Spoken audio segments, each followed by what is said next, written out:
নমস্কাৰ মই দুলাল চন্দ্ৰ নাথ এয়া আবৃত্তি কৰিবলৈ লৈছোঁ কবি যতীন্দ্ৰনাথ দুৱৰাদেৱৰ কবিতা শ্ৰী শ্ৰী শংকৰদেৱ। কোন দূৰ অতীতৰ ধ্যানমগ্ন যোগী তুমি তব পুণ্য কিৰণেৰে কৰিলা পবিত্ৰ ভূমি নিৰলে বজাই বিনা কোন কবি কাননত স্বৰ্গৰ বাতৰি আনি দিলা দেৱমৰতত মধুৰ জংকাৰ তাৰ গভীৰ উদাৰ সুৰে আজিও উঠিছে বাজি অসমৰ ঘৰে ঘৰে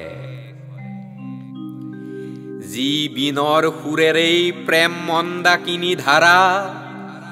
অসীম সাধনা বলে নমালা স্বৰ্গৰ পৰা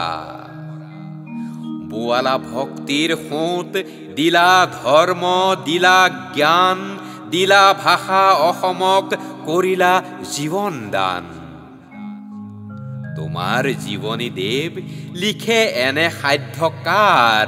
গোটেই অসম ভূমি বিস্তৃত জীৱনী যাৰ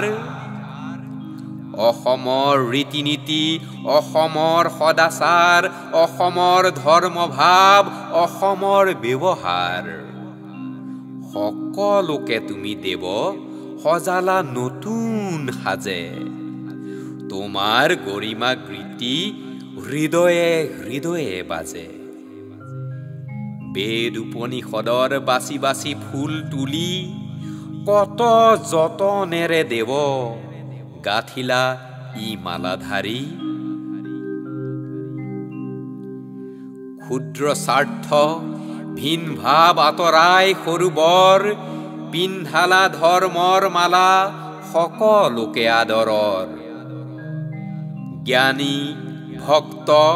কৰ্মবীৰ অসমৰ ৰত্ন তুমি অশেষ যতনে দেৱ সজালা জনমভূমি তোমাৰ সাজকে পিন্ধি জননীয়ে উলাহত নিজকে চিনাকি দিয়ে হাঁহি হাঁহি জগতত। ধন্যবাদ।